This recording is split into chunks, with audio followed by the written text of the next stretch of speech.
सभी को जय श्री राम, जय श्री बालाजी महाराज। मेहंदीपुर की पवित्र शक्तियाँ आप सभी पर अपनी अनुकंपा करे, ऐसी प्रार्थना मेरे आराध्य अपने इष्ट श्री बालाजी महाराज से आप सभी के लिए। तो आशा करता हूँ सब सुखी होंगे।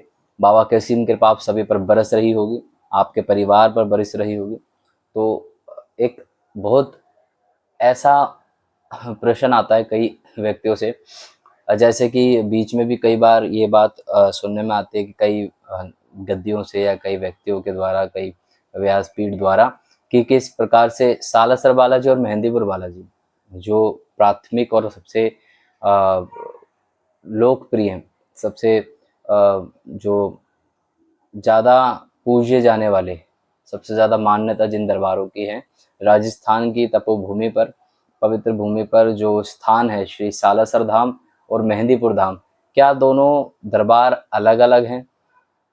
क्या दोनों दरबारों की जो प्रक्रिया है वो अलग है, या दोनों दरबारों में क्या अंतर है? कई लोग हमेशा सभी के मन में शायद ये प्रश्न आता होगा कि दोनों दरबारों में क्या अलग है। सबसे पहले तो देखो, दोनों दरबार श्री बालाजी महाराज के हैं, श्री हनुमान जी महाराज के हैं।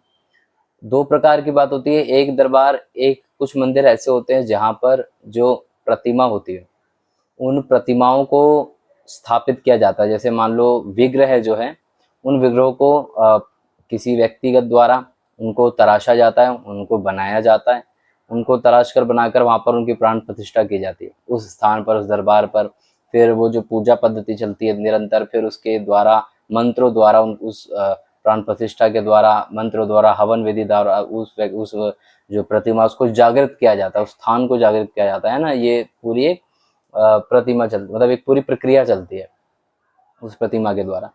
और एक प्रतिमा या एक जो दरबार है वो इस प्रकार से होता है जो स्वयं प्रकट होता है, मतलब स्वयं भू होता है, कि किसी की तपस्या से, किसी की पवित्र भक्ति से, है ना, तपोभूमि जो बन जाती है। वो कैसे बन जाती है कि जब कोई व्यक्ति, कोई संत, कोई साधु, कोई महात्मा जब पूजा पाठ करता है निरंतर अपने इष्ट की, तो वहां से वो मूर्ति जागृत होकर निकल आती है, स्वयं प्रकट हो जाती है, बिना किसी के बनाए, बिना किसी के तराशे हुए, है ना, बिना।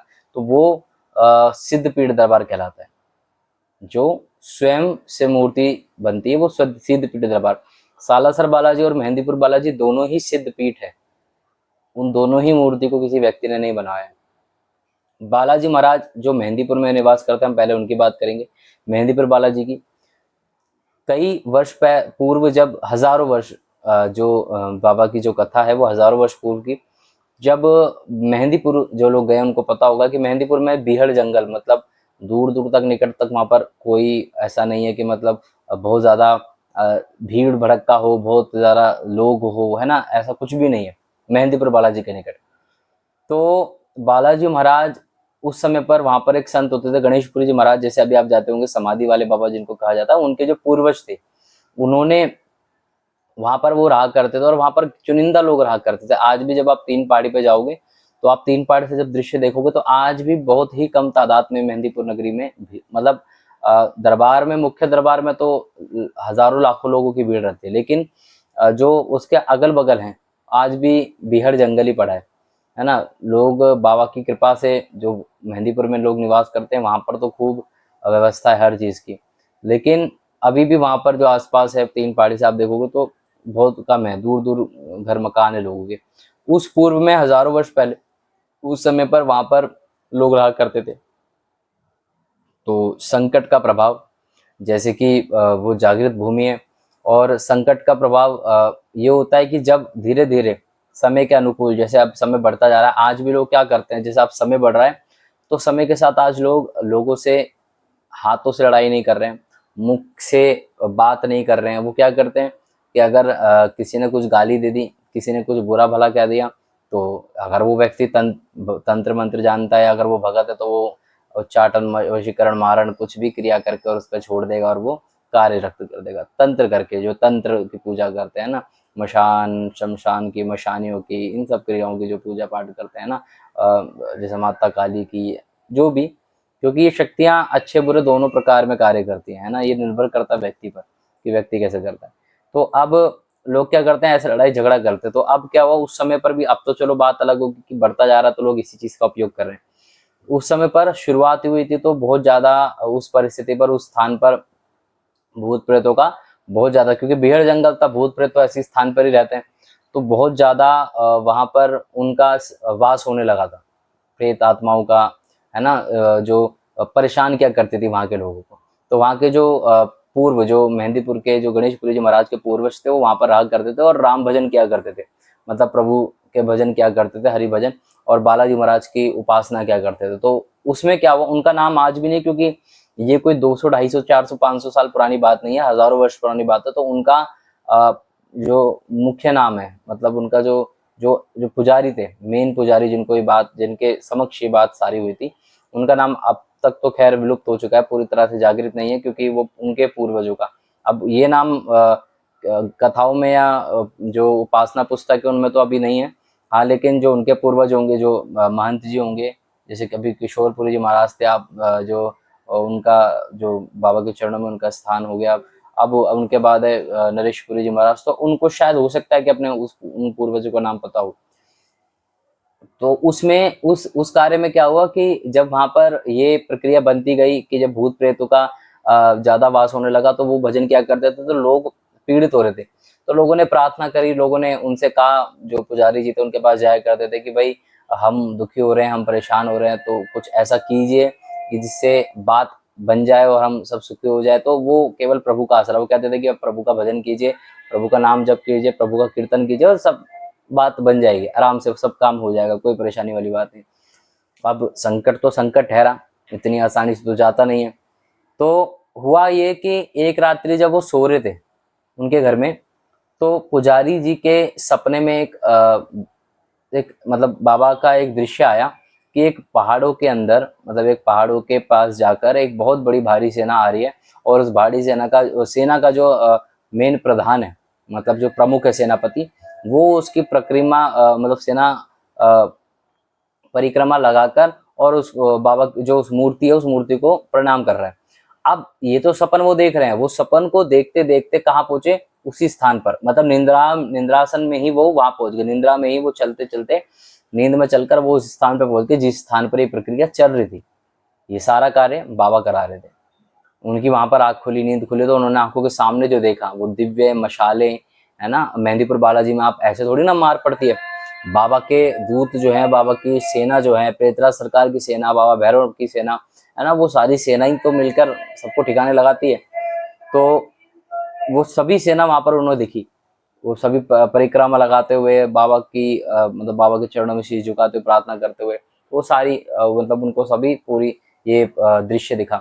अब वो उस चीज से घबरा कर वापस अपने घर लौट आए। घर लौट आने के बाद कोई भी व्यक्ति देखेगा तो मन में तो ये चीज रहेगी कि क्या हो रहा था और क्यों हो रहा था, क्या चल रहा है क्या नहीं चल रहा है, कोई भी व्यक्ति होगा, आम सपना इंसान देख लेता तो घबरा जाता है। तो उनको नींद नहीं आई कई, मतलब काफी समय तक। उसके बाद फिर जब उनको मतलब थोड़ा टहलते टहलते वहीं पर थोड़ा समय हो गया अपने घर के अंदर ही, तो वो लेट गए। जब उनका मन थोड़ा शांत हुआ तो अपना सो गए। सोने के बाद फिर उनको वही सेम सपना आया, मतलब वही सपना उनको दोबारा उनको दिखाई दिया, सपने, इस बार वो सपने में देख रहा था। तो वो उसी से परेशान होकर सो नहीं पा रहे थे, तो वो उठकर बैठे, उन्होंने प्रभु को याद किया, तो बाबा उनके सामने प्रकट हुए, मतलब हनुमान जी महाराज स्वयं प्रकट हुए कि घबराओ मत, जो आप सपना देख रहे हो मेरे द्वारा ही आपको दिखाया जा रहा है, और मेरी जो प्रतिमा जो आपने देखी, वो मेरे ही द्वारा, मेरा ही स्थान है, वहां पर मैं प्रकट हुआ हूँ, और उस मेरी आप पूजा का भार ग्रहण करो, और पूजा ग्रहण कर कर आप लोक कल्याण का कार्य करो। लोक कल्याण मतलब जगत कल्याण का, जो लोग दुखी हैं, परेशान हैं, उनका उद्धार हो मेरे द्वारा।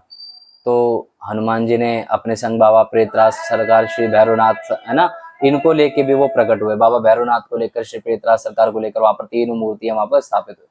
फिर अगली सुबह की बात है, जब उन्हीं सब लोगों, गांव वालों को लेकर वो स्थान पर पहुंचे। उस स्थान पर पहुंचने के बाद उन्होंने देखा उस प्रतिमा को, तो वहां पर छोटा, उन्होंने जब उस प्रतिमा को देखा और उसको पूरी तरह से मतलब खुदवाया, जैसे पूरा स्थान से बनवाना होता जिस तरीके से, क्योंकि वो तो उस पर्वत में निकली हुई तस्वीर है बाबा की, आप सब आज भी देखते हो, तो उसका कोई ऐसा तो है नहीं कि पूर्ण रूप से सही प्रकट होगी। तो उसको पूरा जैसे तरीके से साफ सफाई कराना, उसको अच्छे से मतलब उसके चारों ओर एक प्रॉपर जगह बनाना, वो सब उन्होंने सारी प्रक्रिया करी। जब अच्छे से उन्होंने स्थापना करी तो वहाँ पर एक मंदिर की उन्होंने निर्माण किया धीरे धीरे समय के साथ, और वहाँ जो भी लकवा मिर्गी, पागलपन, भूत प्रेत से जो भी पीड़ित व्यक्ति होता था, उनके सारे काज वहाँ बन जाते थे। फिर अन्न दक्षिणा, जिसके पास धन की कमी होती थी या जो बेबस होता था, नौकरी चाकरी नहीं, काम धंधा नहीं होता था, फल जिनकी जैसे आपका ये किसान जो हमारे होते हैं, किसानों की जो खेतियां नहीं उपजाऊ हो रही थी, वो जो भी वहाँ अर्जी दरखास्त लगाते थे, सारे नियम बाबा ने, जो महंत जी थे, जो गोसाई जी थे वहाँ के, उनको बताया था कि ये मेरे नियम रहेंगे, ये मेरी भोग प्रसाद हमारे रहेंगे, ये क्रिया आपको करनी, सब कुछ पूजा का सारा भेद बताकर वो वहाँ से अदृश्य हो गए।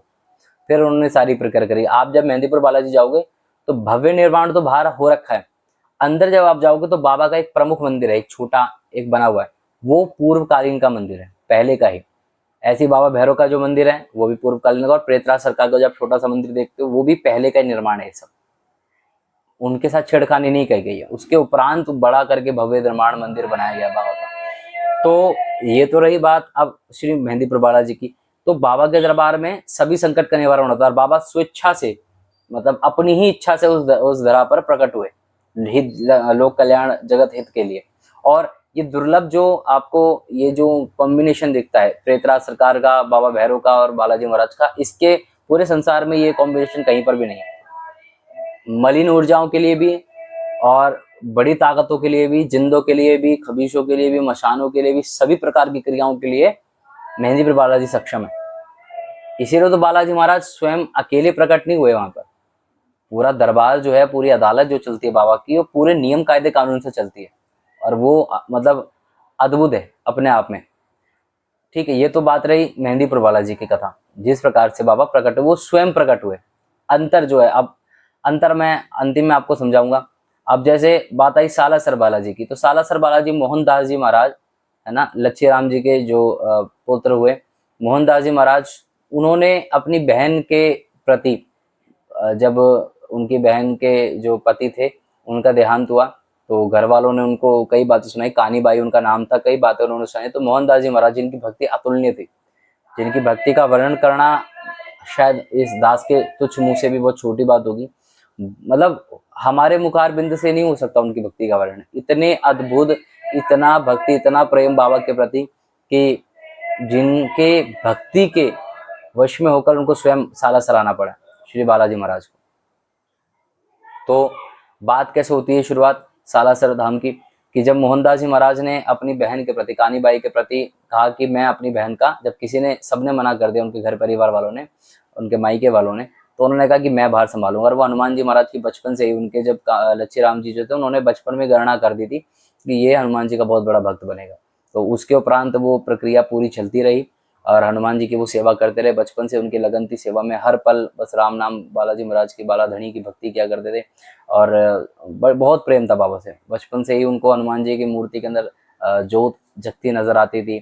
तो ये सब अद्भुत था, ये नज़ारा ही अद्भुत था, ये जो कृपा थी ये बहुत अद्भुत थी बाबा की। तो उनको ये लीला रचवानी थी, तो अपने भक्त से तो ऐसे एक परम भक्त पैदा हुए, उस संसार पर उन्होंने जन्म लिया। हाँ, तो प्रभु ने मोहनदास जी महाराज के प्रति जो एक लीला रची, तो अच्छा, मोहनदास जी महाराज ने जब ये पूरा कार्य हुआ, तो अब क्या करते थे कि मोहनदास जी महाराज बाबा की अतुल्य भक्ति हमेशा, मतलब उनकी भक्ति में लीन रहा करते थे, और अंदर जो जाप किया जाता है, मतलब अंदर ही अंदर जो जाप होता है, उस जाप को निरंतर करते रहते थे। जैसे एक जाप होता है, हम मुखार बिंद से, जैसे राम राम कर रहे हैं, एक आप बैठे हो और केवल जीभ चलाते हुए बात कर रहे हो, मतलब ध्यान कर रहे हो, जैसे मन में, जैसे कहते हैं। और वो मन में जो अंदर होता है, कि मुंह बंद है और बिल्कुल राम नाम जपे जा रहे हो, ध्यान करके, जिसे कहते हैं मौन वाला, शांत एकाग्र मन करके, उसके द्वारा वो हमेशा हर पल नाम जप करते। सीताराम हनुमान उनका एक मंत्र था, जिस मंत्र को उन्होंने सिद्ध कर लिया, ये नाम जप करते थे, और नाम जप के द्वारा उन्होंने सब कुछ सिद्ध कर लिया। तो ऐसे ही वो क्या करते थे, एक दिन उनकी जब भक्ति प्रबल होती चली गई, तो खाना, वो अपने घर में भोजन प्रक्रिया ये सब क्या मतलब कर रहे थे, तो अचानक से उनको अलग जगह उनके द्वार पर और उनके घर के बाहर, उन्होंने जैसे सालासर में उन्होंने अपना घर मकान बना रखा था, जो भी छोटा जैसा भी बना, उन्होंने व्यवस्था कर रखी थी। तो वहां पर अलग जगह बाबा की तो आवाज़ आई राम नाम की अलग। वो देखने गए, तो जब देखने गए तो उनके समक्ष कोई भी नहीं दिखा। तो उसके बाद मतलब वहाँ पर उनको कोई भी नज़र नहीं आया दूर-दूर तक। आवाज़ सुनाई आई तो उनको पता चला कि हाँ, ये आवाज़ भक्त को अपने प्रभु की हर एक चीज़ का पता चल जाता है। मतलब वो सच्ची जो प्रेम होता है, जो सच्ची कला होती है, जो सच्ची दर्शन होते हैं ना, वो अपने आप ही पता चल जाते हैं कि ये मेरे बाबा हैं या ये मेरे प्रभु हैं। ऐसे सभी के साथ, हमारे साथ भी ऐसे अनेकों चमत्कार हुए हैं बाबा कि वो किसी ना किसी रूप में आके दर्शन देता है। तो जब वो आके देखा मोहनदास जी महाराज ने, जब उनको देखा तो वहाँ पर वो नहीं थे उस स्थान पर। उसके बाद उनको जब उस बात का लगा कि मतलब अब तो आना पड़ेगा, मुझे बिना दर्शन दिए कैसे चले गए, तो उन्होंने मौन धारण कर लिया। मौन धारण करके 2 महीने का उन्होंने मतलब 2 महीने तक उन्होंने मौन धारण करके रखा। 2 महीने तक बाबा नहीं आए। 2 महीने बीत जाने पर उनके घर पे फिर अलग जगी, और जैसे उनको ये बात अलग की सुनाई आई तो वो भागते हुए गए। राम नाम का जो स्वर उनको सुनाई दिया, तो वो भागते हुए अपने द्वार पे गए और उन्होंने वहां पर देखा तो वहाँ बालाजी महाराज खड़े थे और वो जा रहे थे, मतलब वो घर से जा दूर की तरफ जा रहे थे।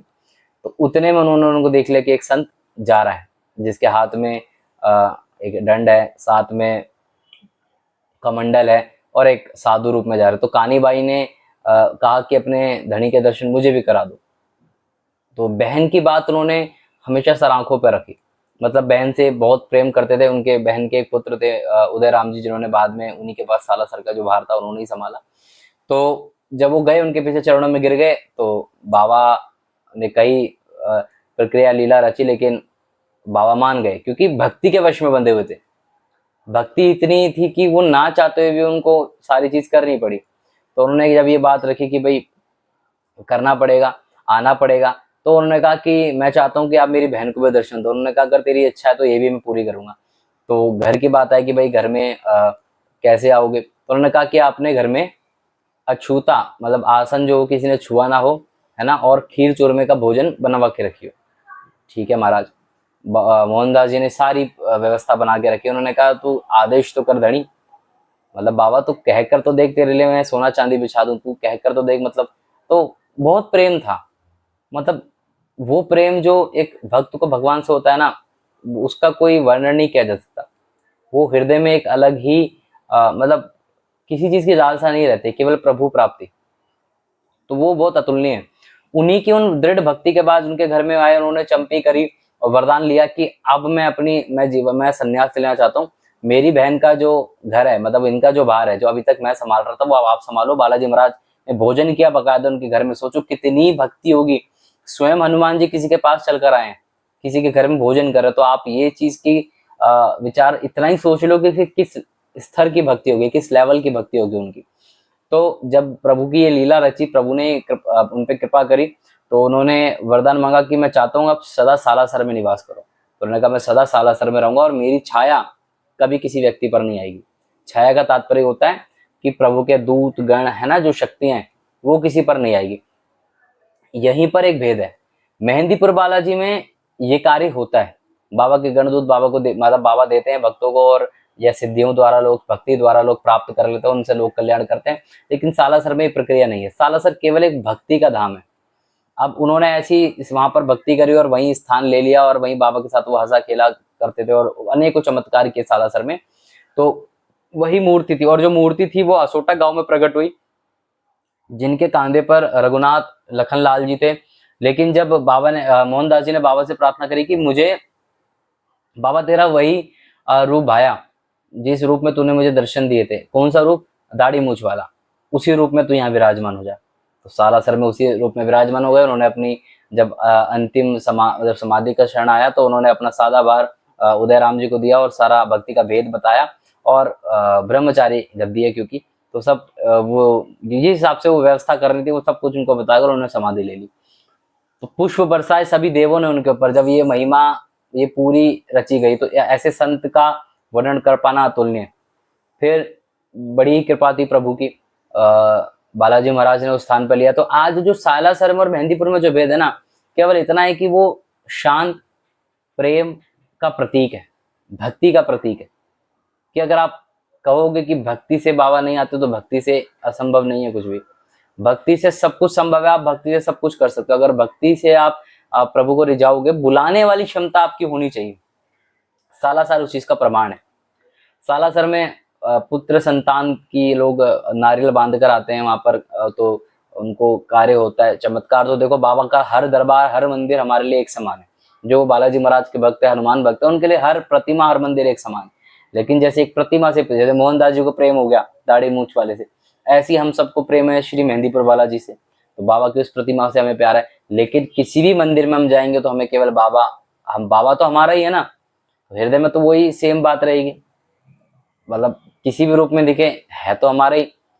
हम अपने पिताजी को चाहे बाल रूप में देखे, चाहे पिताजी को बड़ी अवस्था में देखो, तो है तो हमारे पिताजी, हम तो ये कहेंगे हमारे पिताजी। तो प्रेम तो उतना ही रहेगा तब भी। तो वही व्यवस्था है, वही सारी क्रियाएं हैं, और अंतर जो भेद है केवल इतना है कि एक जाना जाता है अपनी दिव्य चमत्कारों के द्वारा, मतलब जो भूत प्रेत इत्यादि क्रियाओं के लिए, तंत्र काटने के लिए, निवारण के लिए, और सभी प्रकार की ऐसी क्रियाओं के लिए। और एक जाना जाता है भक्ति का जो प्रतीक है, कि अगर आप भक्ति, जो आपको भक्ति से जोड़ता है, भक्ति के द्वारा जो चमत्कार है, भक्ति से प्रभु को कैसे रिझाया जा सकता है, एक उसके लिए जाना जाता है सालासर धाम और मेहंदीपुर धाम। तो दोनों में ये अंतर है, और दोनों ही सिद्धपीठ दरबार है, दोनों की अपनी बहुत बड़ी महिमा है, बहुत अतुलनीय चमत्कार है। तो आशा करता हूँ ये जानकारी आपको अच्छी लगी होगी, और आप सभी से निवेदन है कि आप इस चैनल को सब्सक्राइब करें, लाइक भी करें। वैसे तो ये कहने वाली बात है नहीं, आप सभी हनुमान भक्तों को जो बाबा की प्रेम कथाएं, लीलाएं, या बाबा के भक्ति से जुड़ने की जो उपाय हैं, प्रक्रिया हैं, वो सब जानने वाले व्यक्तियों के लिए तो हमें हमेशा मन में जिज्ञासा रहती है। जैसे हम जब हमने जब साधना के पूर्व जब हमारे अंदर था, तो हम भी, हमारे अंदर भी रहती थी कि हम कैसे ही बाबा को प्राप्त कर ले, हम ऐसा क्या कर ले, ऐसी कौन सी साधना कर ले जो हम बाबा को प्राप्त कर ले। तो मैं, अगर आप सब इस नंबर को अगर बढ़ावा दोगे, आप सब बाबा के प्रति दरबार से, दिल्ली धाम से, इस दरबार से, तो अगर जितना आप लगाव दिखाओगे, तो मैं आशा करूंगा कि आप सभी के लिए जल्दी, जिस करुणा कृपा से बाबा की भक्ति से हम लोगों ने बाबा की कृपा प्राप्त करी है, बाबा की शक्तियां प्राप्त करी है, बाबा के चरणों की रज प्राप्त करी है, वो आप सबको भी प्राप्त हो, और आप सब भी बाबा की उस भक्ति से परिचित हो सको, उस भक्ति का लाभ उठा सको। तो आप सभी को जय श्री राम, जय श्री बालाजी महाराज।